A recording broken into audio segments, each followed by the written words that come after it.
Tapi di dunia SDM itu ada semacam kredo, jika anak buah itu berkinerja baik, itu belum tentu gara-gara atasannya. Tapi kalau ada anak buah berkinerja buruk, bisa jadi disebabkan oleh atasannya. Seperti kredo di dunia tentara lah, ya, tidak ada anak buah yang salah. Yang salah komandan, atasannya yang salah gitu.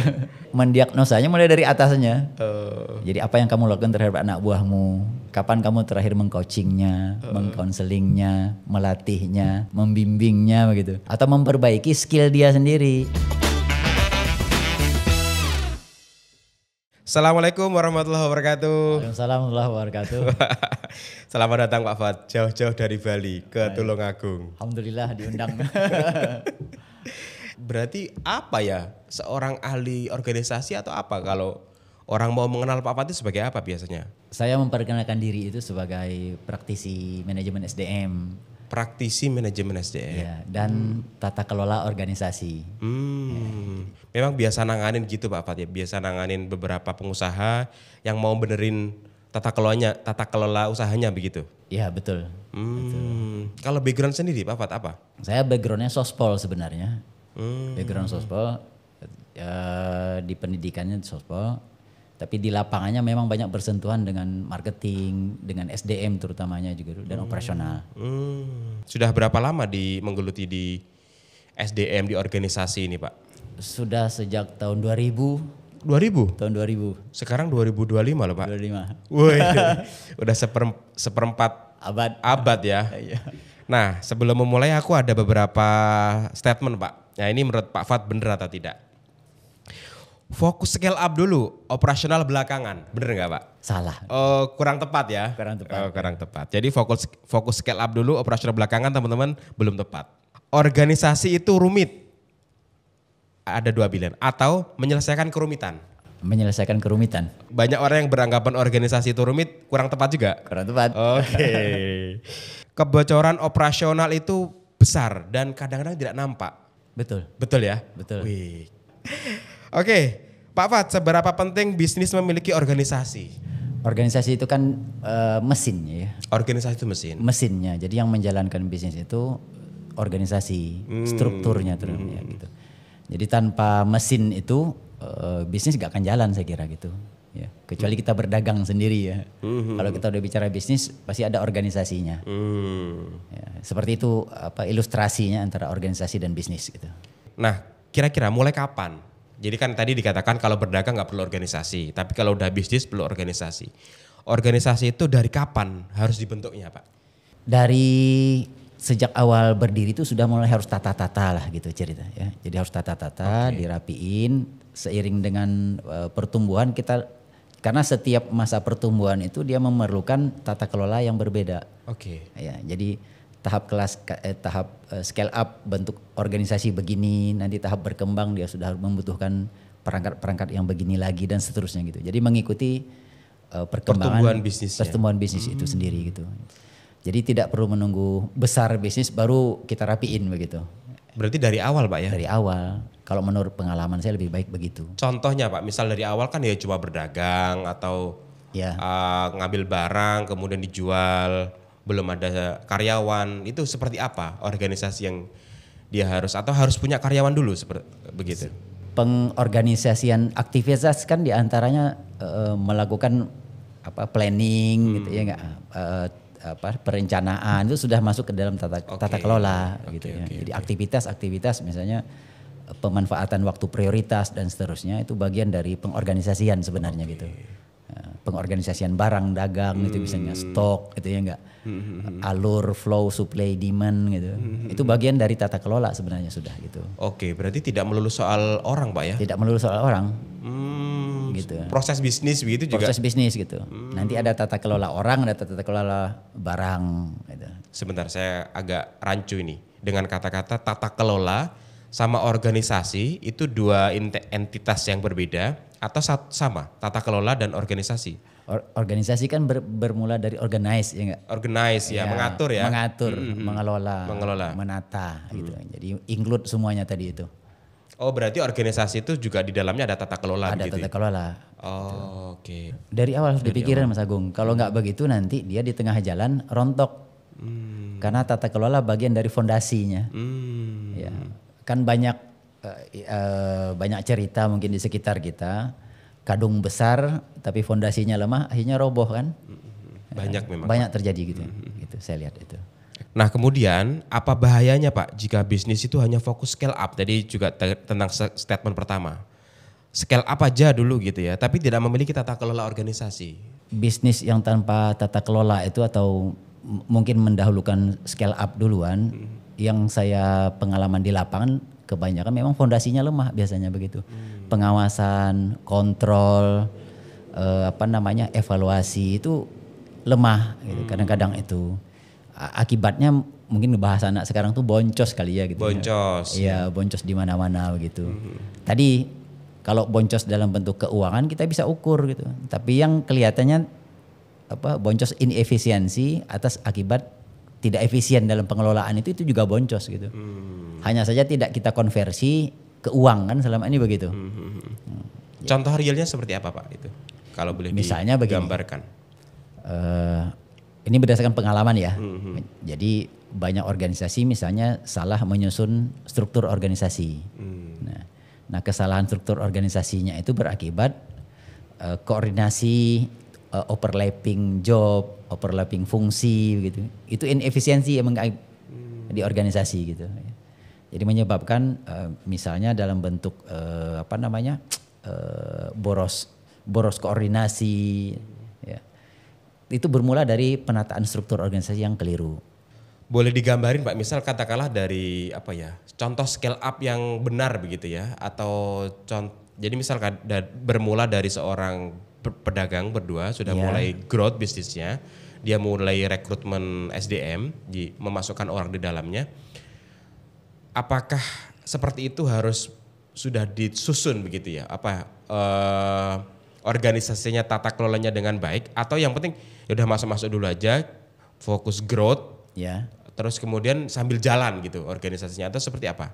Kalau saya cenderung memilih yang sambil jalan, sambil perbaiki, sambil growth gitu. Oke. Ya. Yang kembali ke harus berbarengan tadi ya. Iya, yang apa tadi namanya? Berbarengan tadi itu. Secara simultan begitu ya. Jadi kebanyakan mindset di pebisnis itu nanti tata kelola itu kalau udah besar baru begitu. Tapi nyatanya setelah besar kelabakan begitu. Ya, karena problem udah terlanjur banyak gitu ya. Problem udah terlanjur banyak begitu. Saya banyak menjumpai hal tersebut di lapangan gitu. Dan mindset tentang tata kelola kadang-kadang memang rumit di kalangan pebisnis gitu. Menganggap itu bagian dari birokrasi, ribet dan segala macam gitu. Tapi sebenarnya tidak seperti itu tata kelola itu gitu. Seperti apa sih sebenarnya tata kelola yang menurut Pak Fat yang ringan, yang mudah gitu? Ya dari mulai pengorganisasian tadi itu, mengorganize orang, mengorganize daily activity, mengorganize fungsi-fungsi dengan baik, mengorganize planning dengan baik begitu. Itu lebih efektif gitu. Dan mengurangi inefisiensi di organisasi. Contoh overlapping job Pak, tadi yang dikatakan tidak satu family gitu ya, seperti apa contohnya? Misalnya ada job dia mestinya di bagian marketing, ya, terus ketambahan tapi job-job bagian operasional gitu. Nah itu seperti overlapping. Jadi 2 RT yang berbeda gitu sebenarnya kan. Ya. Bukannya kita bicara nggak boleh atau nggak ada orang lain gitu misalnya, bukan gitu sebenarnya. Tapi hal seperti itu sebenarnya bagian dari kemubaziran atau inefisiensi tadi itu. Nah penataan seperti itu sebenarnya ada secara teknikal kita bisa tata sebenarnya begitu ya dengan pembagian yang seragam. Contoh ini Pak ya, karena ini kasus di saya sendiri, ini sambil curhat lah ceritanya ya. Jadi ada bagian satu, karena kita kan masih merangkap Pak ya, jadi malah pengennya itu efektif kan Pak. Efektif itu tidak ada kemubaziran waktu dalam SDM kan. Jadi misal ada orang finance saya, kalau finance di bisnis media ini nggak begitu kencang seperti transaksi pada jual beli kan Pak, jarang-jarang. Tapi harus ada kan, harus dia ngurusi finance. Tapi banyak waktu yang nganggur kan, banyak waktu yang tidak terpakai dengan baik. Maka kita gabung job desk-nya itu si orang finance ini, namanya Mbak Nita, dengan CS, CS endorse. Nah ini kan berarti 2 family yang tidak harusnya bersatu berarti Pak ya. Nah ini seperti apa kayak gini? Kalau kita belum mendapatkan tambahan orang, ya mungkin itu masih dianggap wajar begitu. Okay. Ya, tapi ke depan kalau misalnya ada bagian dari perencanaan, mestinya itu kita pisah begitu. Oke. Seperti itu sebenarnya gitu. Ya. Jadi situasinya akan berbeda kalau ada pertumbuhan itu tadi. Oh iya. Berarti gitu. Kalau belum ada pertumbuhan dianggap maklum aja maklum gitu. Aja Tapi pemisahan itu misalnya sederhananya begini Mas Agung. Yeah. Jadi misalnya kalau bagian secara umum kan organisasi itu ada yang dia berhubungan dengan kata tanda petik mendatangkan cuan lah gitu ya enggak. Itu kita anggap satu family itu semua. Misalnya marketing, sales, customer service atau CRM begitu. Atau bagian media gitu. Itu satu family gitu kita anggap itu. 11 12 lah gitu istilahnya. Oh, masih oke walaupun walaupun bidangnya agak jauh tadi ya. Agak jauh itu kan. Satu family gitu. Tapi dia masih satu flow lah. Satu rentetan. Nah, kalau yang bidang yang family yang kedua misalnya bagian internal, keuangan, personalia, terus ada general affair gitu. Itu masih satu family kita anggap. Ngurusin internal organisasi, ngurusin bagian dalam gitu. Nah, kalau mau muter-muter di situ-situ aja. Oke. Kira-kira di antar family itu. Gitu. Karena dia masih satu hubungan gitu. Kalau boleh dikategorikan hanya ada 2 family, Pak ya? Kadang-kadang ada 3 bagian produksi gitu misalnya. Oke. Oh iya betul. Jadi alurnya mulai dari input, proses sama output gitu. Dan mengikuti flow itu gitu. Oke. Jadi kita memecah itu berdasarkan kedekatan job dan kemiripan job gitu. Nah, itu di antaranya itu. Tadi masih soal omset Pak ya, soal omset. Jadi kadang-kadang orang yang fokusnya omset itu berbeda dengan karakteristiknya itu ya. Itu berbeda dengan orang yang ngurusin operasional. Iya. Biasanya kan orang omset itu suka ngegas. Iya. Kan orang operasional itu kadang-kadang suka ngerem, kemudian dia teliti, hati-hati, dan kadang-kadang memang nggak ketemu. Apakah itu bisa dilakukan satu orang atau harus 2 orang? Ada yang memang dia punya, saya percaya bahwa itu bawaan ya, di antara bakat ya, dan kompetensi yang tidak setiap orang bisa punya begitu.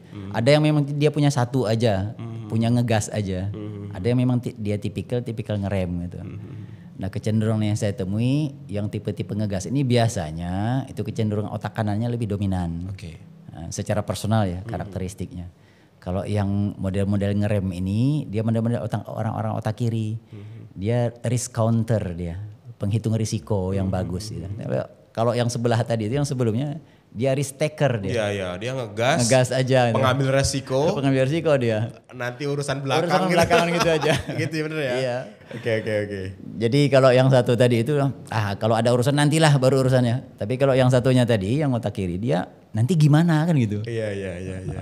Ini harus kombinasi Mas. Oke. Harus kombinasi karena teamwork itu harus terjadi perbedaan. Oke.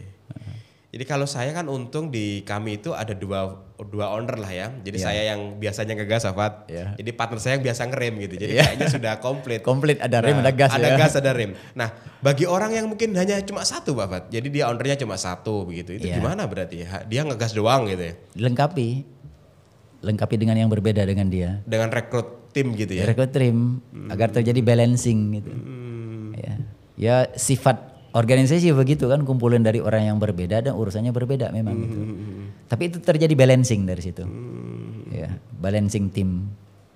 Dan misal katakanlah dia tipe ngegas dan rekrut orang yang operasional, dia juga harus patuh ya terhadap keputusan yang operasional ambil gitu ya. Iya. Kan di situ nanti ada pertimbangan ya enggak?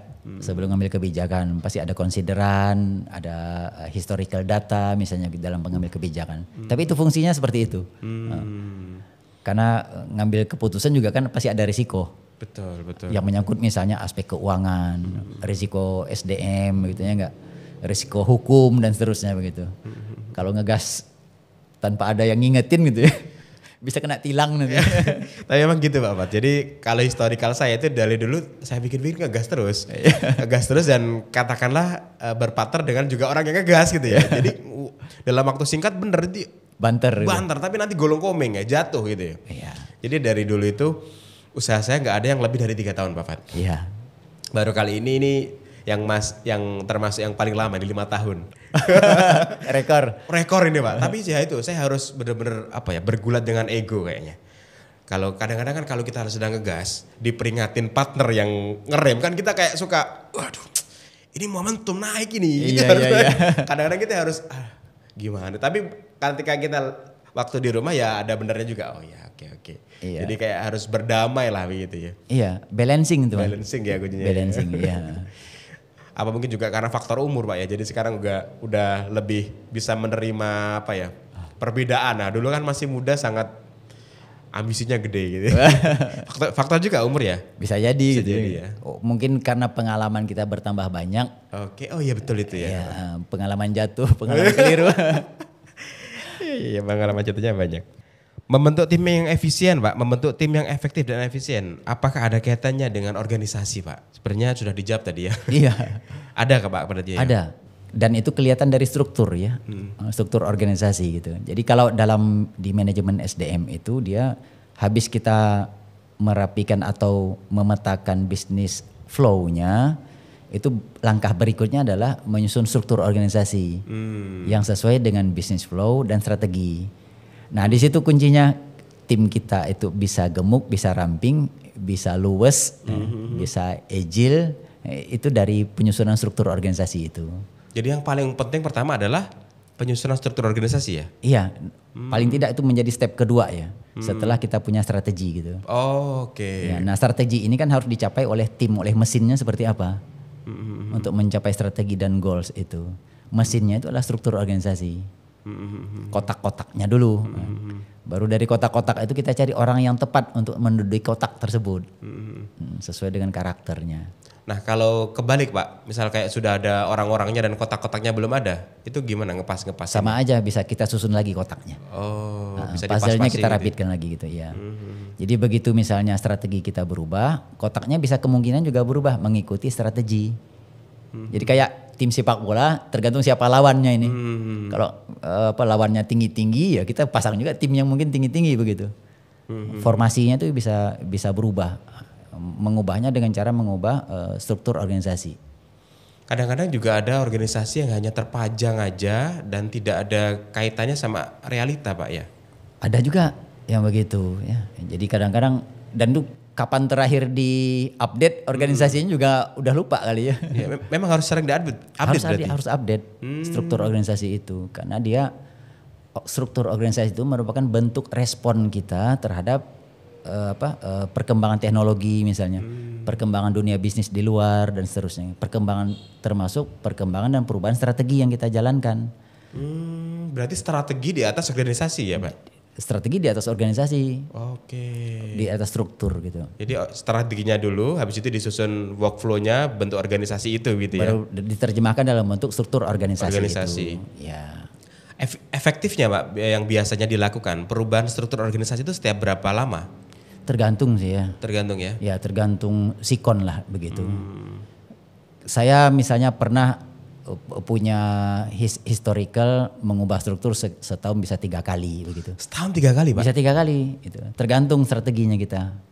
Dan perubahannya fundamental? Enggak. Oh, kalau sudah ketemu flow dasarnya paling nanti jadi struktur itu kan ada yang misalnya model fungsional, ada yang tipe divisional gitu. Nah, itu kita bisa ubah cara mainnya lah begitu ya. Tergantung kompetisi kita seperti apa di luar sana dengan sesama pebisnis di industri yang sama misalnya gitu. Itu fleksibel lah gitu intinya begitu. Yang paling menurut Pak Afat cepat setahun bisa 3 kali. Kalau yang paling lama Pak biasanya pernah merubah? Paling setahun sekali lah. Oke. Setiap misalnya annual meeting kita kan nge-review lagi tuh. Ya enggak? Kan kita punya business plan itu misalnya. Business plan kita yang sifatnya tahunan. Itu kan paling tidak harus nge-review lagi strukturnya match apa enggak lagi dengan business plan kita itu. Syukur kalau misalnya kita punya rencana strategik di 3 tahun gitu misalnya. Nah, strukturnya bisa dibentuk itu lah. Untuk mencapai goals 3 tahun. 3 tahun itu. Ya. Berarti kalau yang dipampang di di dinding begitu yang sudah agak printnya agak udah segit pudar itu berarti tandanya organisasinya bermasalah Pak ya? Iya. Itu mungkin sudah bertahun-tahun gak diganti gitu ya? Mungkin organisasinya gak bermasalah ya. Pimpinan tertingginya mungkin yang bermasalah. Oh jadi nanti ada kaitannya sama pemimpin ya? Ada kaitannya sama pemimpin gitu. Lanjut Pak. Nah kalau menurut berarti kalau tadi kan strategi dulu. Nah kemudian ada kalau menyusun organisasi itu fondasi dulu atau job desk dulu Pak? Nah dari struktur itu baru kita susun job desk-nya gitu nanti. Job desk-nya, susun kompetensi yang dibutuhkan untuk di satu kotak struktur itu gitu. Baru habis itu cari orang yang tepat sesuai dengan struktur itu. Itu kira-kira flow-nya, ya, urutannya gitu. Kalau ternyata ada orang, misalnya ada orang tim yang kemudian tidak sesuai dengan job desk, kemudian nggak ada di job desk itu diapakan biasanya Pak? Pertama mungkin kita bisa melalui pendekatan pelatihan dulu ya. Tapi pelatihan ini biasanya dia hanya berhubungan dengan aspek-aspek skills dan knowledge saja gitu. Dan job desk untuk memenuhi standar job desk itu dengan skill seperti apa itu mudah, relatif lebih mudah begitu pemenuhannya sebenarnya begitu ya. Tapi yang agak sulit memang untuk job-job yang misalnya dia berhubungan perlu koordinasinya lintas bidang gitu, memerlukan keterampilan soft skill lebih banyak biasanya lebih sulit. Ya. Untuk mendapatkan soft skill yang seperti itu.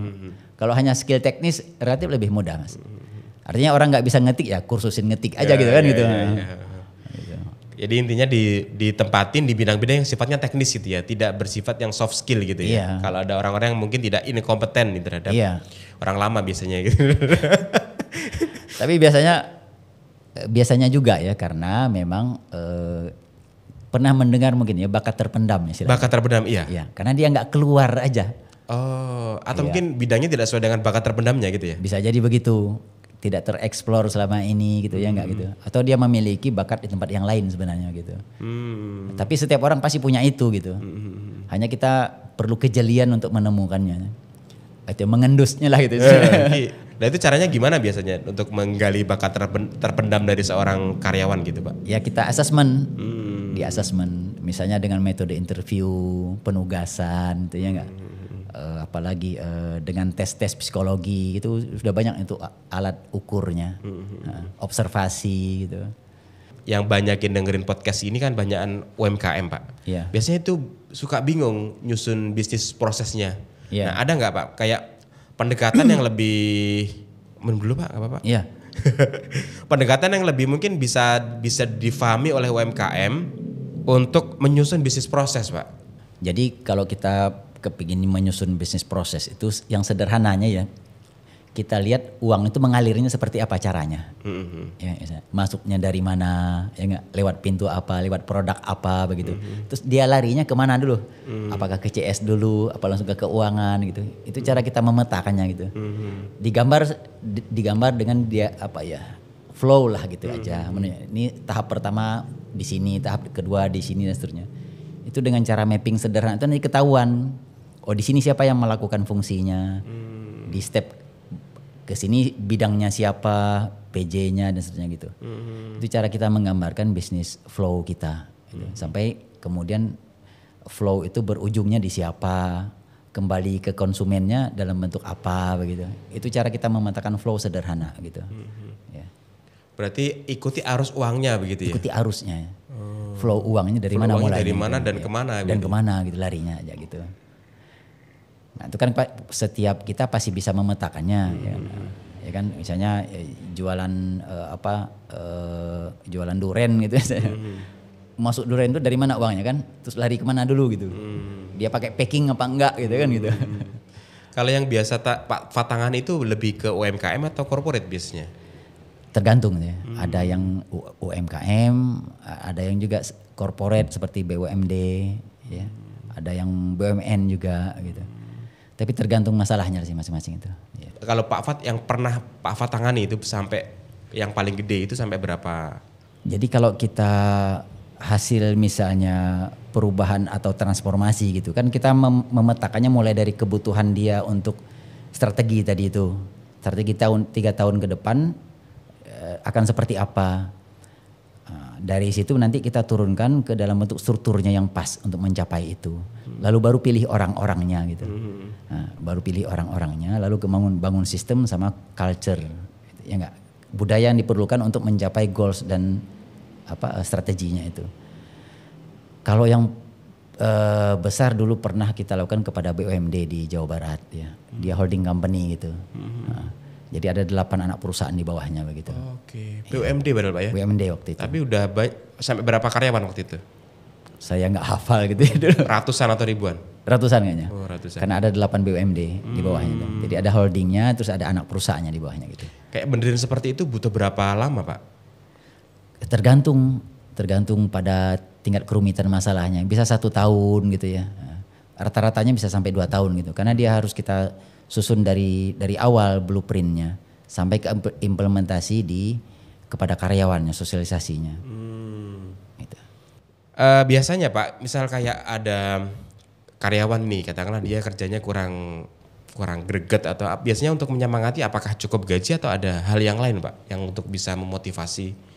Ya, kalau karyawan kurang greget itu, jadi buat saya tidak ada masalah yang berdiri sendiri ya. Tapi di dunia SDM itu ada semacam kredo, jika anak buah itu berkinerja baik, itu belum tentu gara-gara atasannya. Tapi kalau ada anak buah berkinerja buruk, bisa jadi disebabkan oleh atasannya. Bisa jadi tapi ya? Bisa jadi ya. Bukan selalu ya? Bukan selalu. Oke. Memang harus dilihat masalahnya apa gitu ya. Tapi pasti ada kontribusi dari atasannya yang menyebabkan anak buah tidak perform. Oke. Ya. Seperti kredo di dunia tentara lah, ya, tidak ada anak buah yang salah. Oh iya. Yang salah komandan, atasnya yang salah gitu. Oke, berarti kalau boleh dibilang berarti kalau karyawannya tidak benar berarti atasannya yang nggak benar. Atasnya harus dicek dulu. Jadi mendiagnosanya mulai dari atasnya.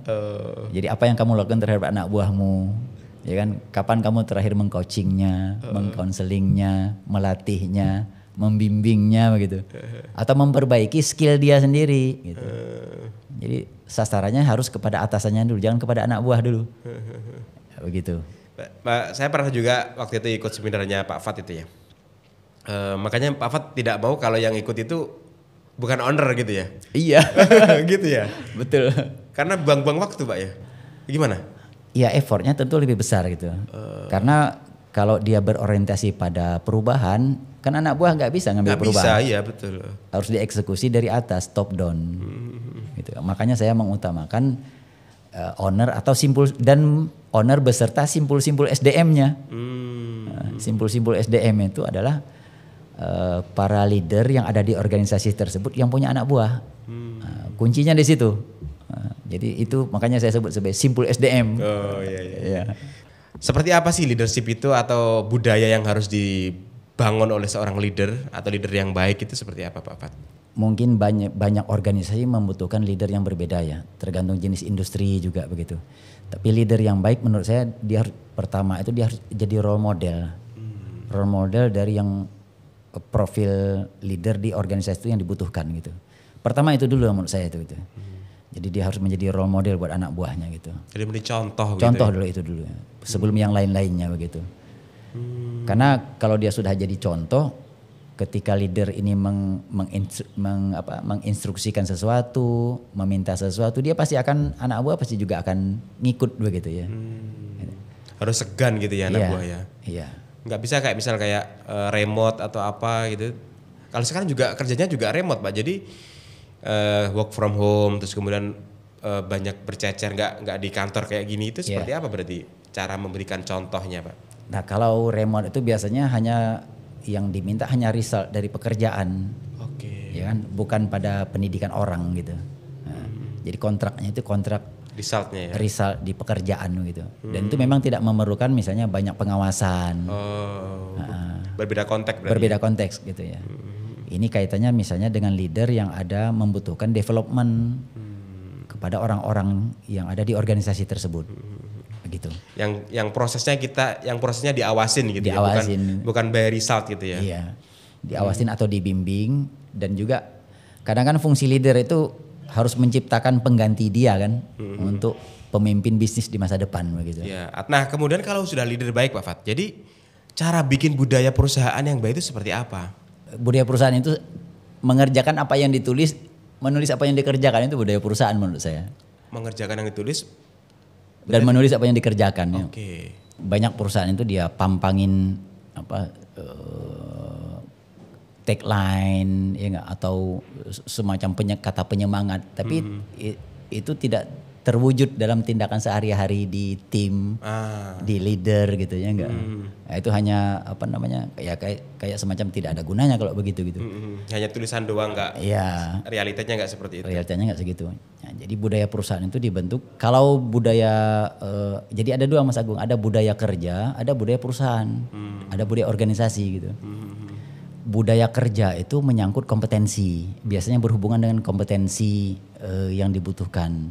Itu budaya kerja. Budaya perusahaan itu lebih kepada budaya yang dibutuhkan oleh industri tersebut. Ya. Nah di budaya perusahaan misalnya industri teknologi, budaya utamanya adalah dia namanya adokrasi misalnya. Itu budaya inovasi itu. Budaya riset pasti banyak itu. Nanti strukturnya juga berbeda dia. Ya.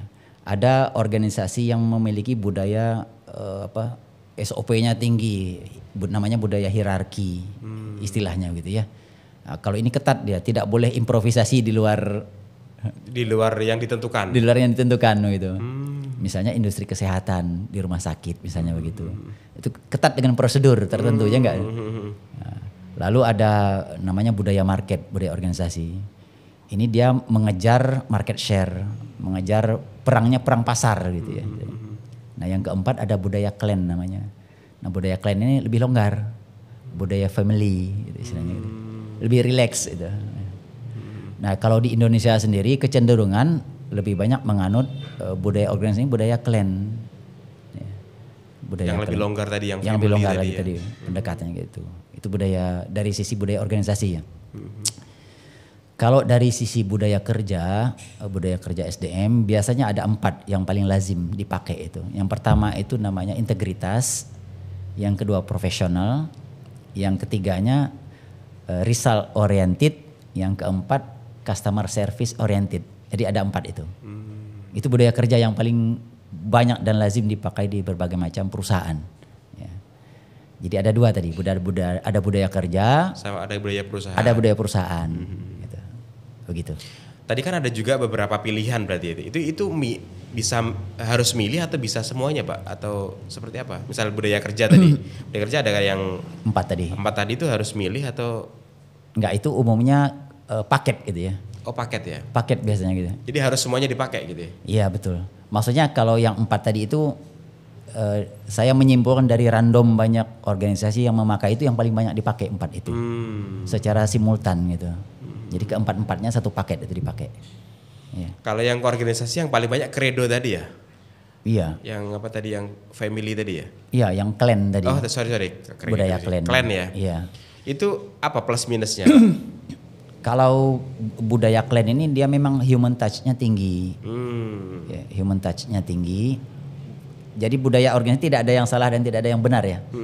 Hanya setiap budaya itu dia punya ciri khas dan punya kelebihan dan kekurangannya masing-masing begitu. Nah di berbagai organisasi di Indonesia, terutama yang pernah saya dampingi, mereka pada umumnya menganut pakai 3 budaya secara simultan. Dominannya budaya clan tadi. Ditambah hierarki sama adokrasi sedikit gitu. Adokrasi tadi yang apa tadi? Yang model entrepreneurship tadi itu. Oh. Jadi kalau budaya adokrasi itu budaya inovasi lah. Kita memunculkan produk baru yang kita jadi yang pertama di bidangnya begitu. Itu budaya inovasi. Pak kalau ternyata leadernya itu malah tidak sesuai dengan budaya yang dia ciptakan sendiri Pak. Pernah jumpa seperti itu nggak Pak? Pernah juga. Pernah ya, banyak kasusnya begitu ya. Misalnya harusnya perubahannya dimulai dari leader itu sendiri sebenarnya gitu. Karena dia adalah contoh role model budaya organisasinya itu. Ya. Contoh misalnya kalau di budaya market leadernya harus kompetitif dia. Mikirnya bersaing terus pokoknya gitu. Kalau leader di budaya organisasi yang clan dia seperti bapak. Pengayom, pelindung, merasa aman gitu, tentrem gitu. Enggak suka bersaing. Kalau di budaya organisasi yang adokrasi, leadernya cenderung inovatif, pemikir, penerobos gitu, bikin terobosan baru.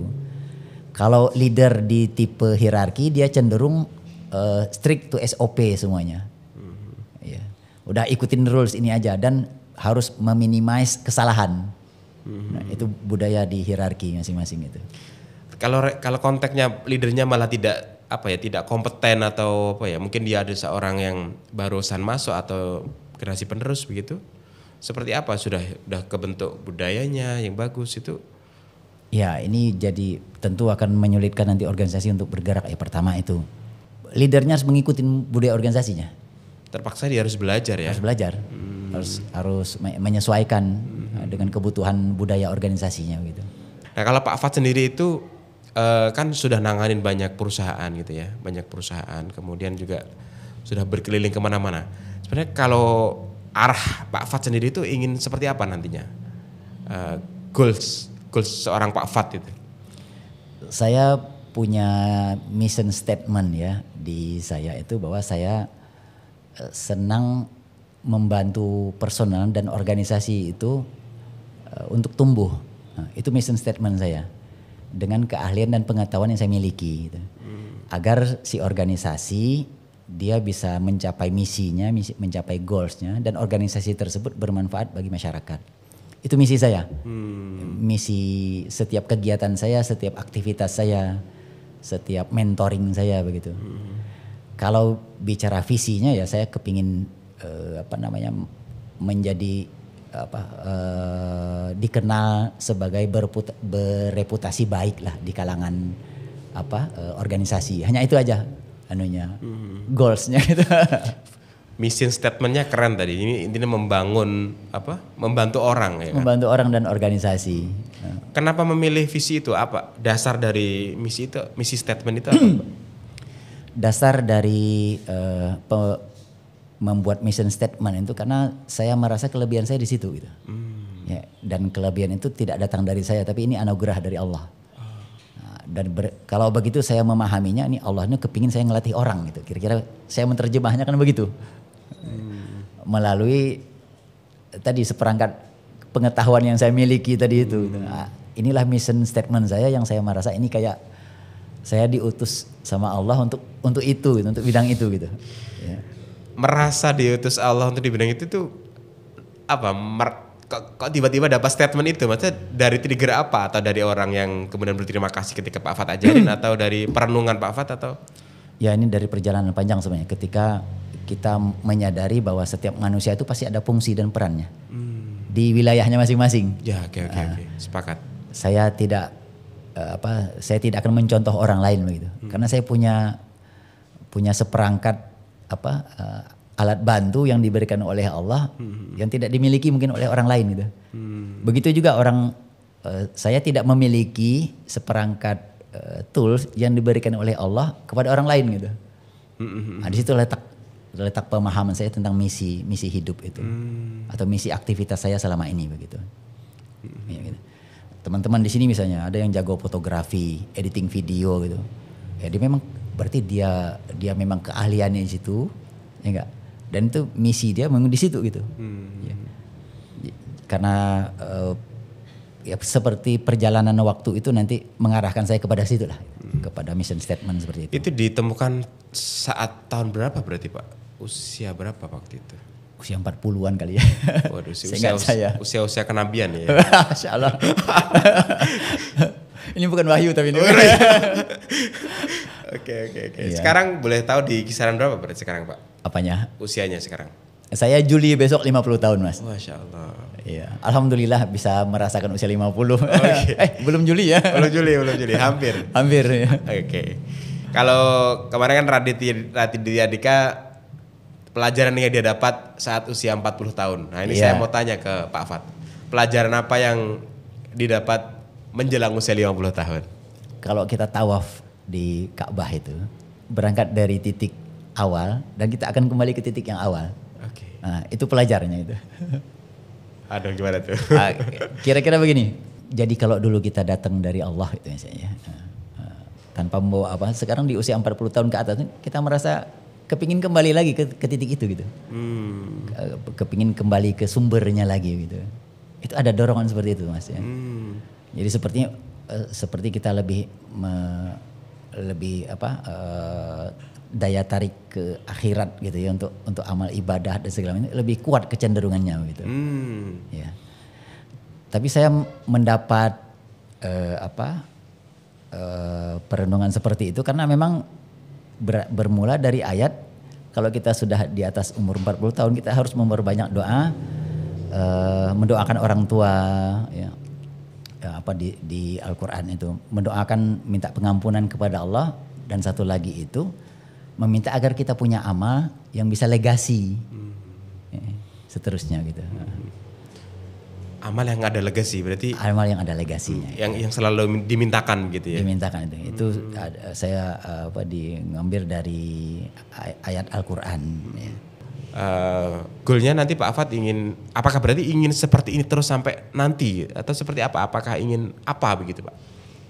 Saya menikmati sekali ngajar, membimbing gitu ya, memperbaiki organisasi sangat menikmati sekali gitu. Kalau anak muda bilang fulfillment gitu. Wow. Jiwanya di situ, jiwanya fulfillmentnya di situ gitu ya. Ya karena pertama memang tadi saya merasakan itu banyak manfaatnya gitu bagi orang lain gitu. Ya. Ya. Kena semua lah ya Pak. Fid dunya hasanah fil akhirati hasanah. Amin. Ya, fulfillment banget Pak ya. Berarti ingin menjaga aktivitas ini sampai nanti di akhir hayat gitu ya. Insya Allah. Insya Allah. Ya termasuk hari ini saya juga amazing loh dari Bali datang. Ini kan dari runtutan kegiatan Pak Fat kan. Iya mampir kan. Iya kan dari Kediri ke Tulungagung. Habis ini mau kemana lagi Pak Fat? Rencananya ke Blitar. Ke Blitar ya kan. Masya Allah di usia yang tidak lagi muda gitu ya. Atau masih muda ini ya? Merasa muda. Ya alhamdulillah karena saya selalu meminta agar dalam menjalankan mission tadi itu saya diberi kesehatan ya. Diberi kesehatan oleh Allah gitu.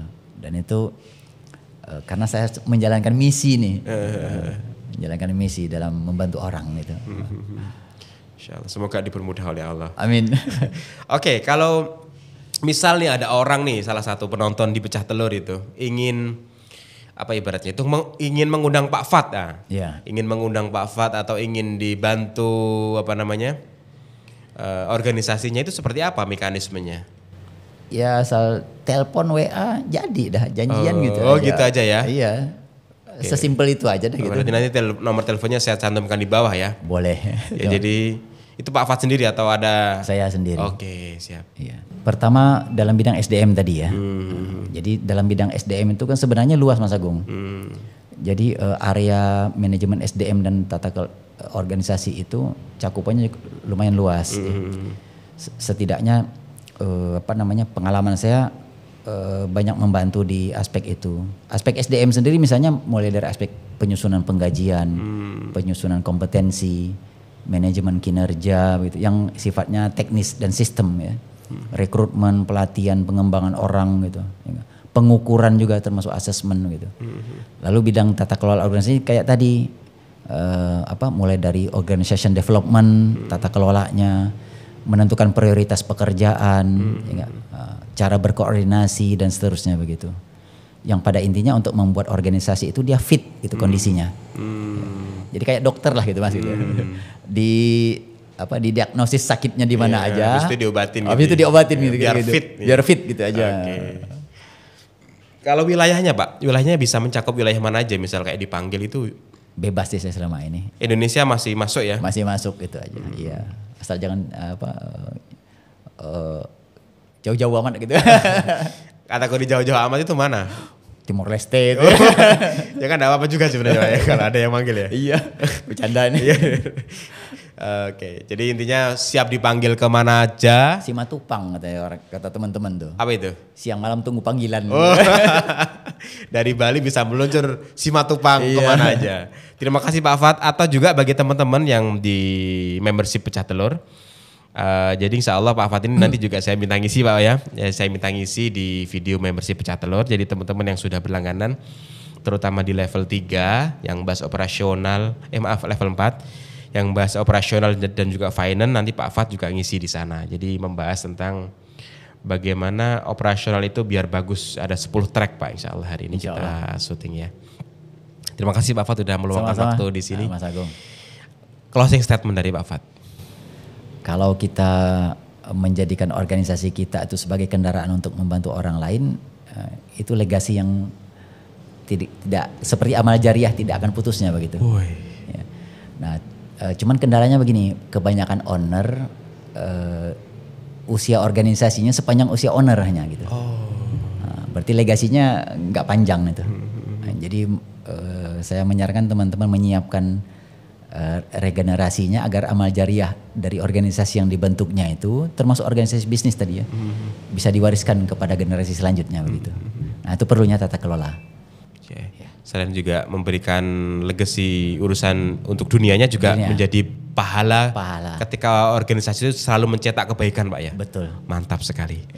Terima kasih Pak Fad, terima kasih penonton yang sudah nyimak sampai saat ini. Sampai jumpa di next episode. Assalamualaikum warahmatullahi wabarakatuh. Waalaikumsalam.